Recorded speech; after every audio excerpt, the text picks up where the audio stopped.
Hazak ou Baruch Rabotai, aujourd'hui on est le Het Tammuz. Bon, Tammuz c'est un mois chaud, Het ça peut être malheureusement aussi Holi, problème de santé. Et aujourd'hui, je ne vais pas dire c'est la plus grande ségoula, c'est devant nous, c'est même pas une ségoula. Améliorer les chances pour être en bonne santé ou pour guérir beaucoup plus vite. Et peut-être même, ça peut donner une bracha sur plusieurs domaines. On a essayé de trouver un lien entre la paracha qu'on lit cette semaine en Israël et la paracha qu'on lit dehors d'Israël.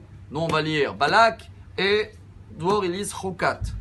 Il y a un lien qui revient dans les deux, c'est le serpent, on a parlé un peu. Dans la paracha Chokat, il y a eu un problème de santé. Moshe il a mis un serpent, on m'avait dit que c'était le signe des pharmacies, là, que Dieu sait, quelque chose comme ça.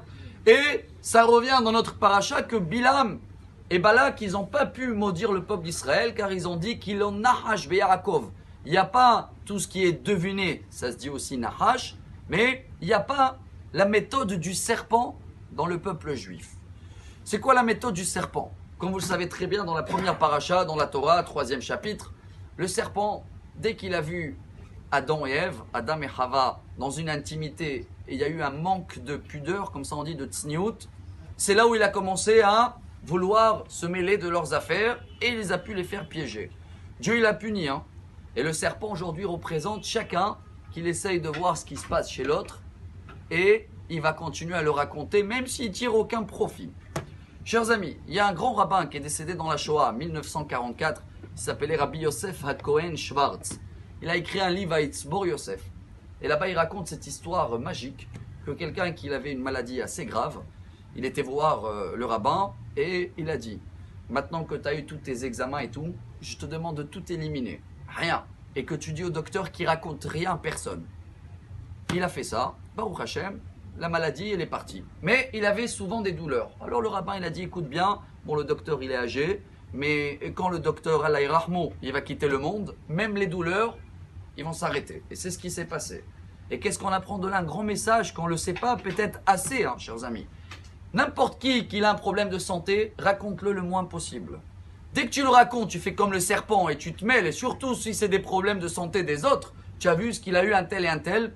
Alors là, comme ça il explique Rabbeinu Yona dans son livre Shaharet Tshuva, ça ne devient pas quelque chose qui est encore dans les pensées, ça devient quelque chose qui est dévoilé. Et il va falloir un miracle beaucoup plus grand pour le guérir ou pour l'envoyer une bonne santé. Car tout ce qui reste caché, alors Akadosh Baruch Hu peut le faire beaucoup plus rapide et peut-être même avec moins des prières de possible.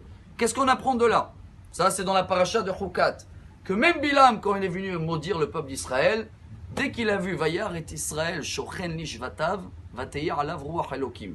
Il dit Rashi, il a vu que dans la tente, chacun il met la porte pas devant la porte de l'autre. Pourquoi? On garde une intimité, je ne m'intéresse pas à ce qui se passe dans la maison de mon voisin.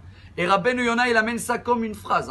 Ve'amegale sod la havero. Chacun qui dévoile un secret ou qui raconte, t'as vu ce que j'ai vu, il a fait, il a gagné, il est malade. Yatsa migedera tsniout. C'est plus pudeur, il est plus dans la tsniout. Et comme c'est dévoilé, il a fait ce qu'il a fait le serpent. Et Dieu nous demande, regardez en haut, rappelez-vous du serpent en haut de la pharmacie, on garde le silence. On garde cette pudeur, cette sniout, on raconte le moins possible, et voilà, devant nous, dans notre paracha, la plus grande ségoula pour avoir une longue vie, une bonne santé. On raconte pas, on partage pas, on prie, et comme ça, Bezrat Hashem aussi, même Bilam, malgré tout ce qu'il voulait maudire, à la fin, il a fait que de bénédictions, car on se mêle pas de ce qui va chez les autres, on raconte rien, plus on le fait, plus on est béni, et on va avoir une excellente journée. Amar Rabbi Elazar, Amar Rabbi Hanina.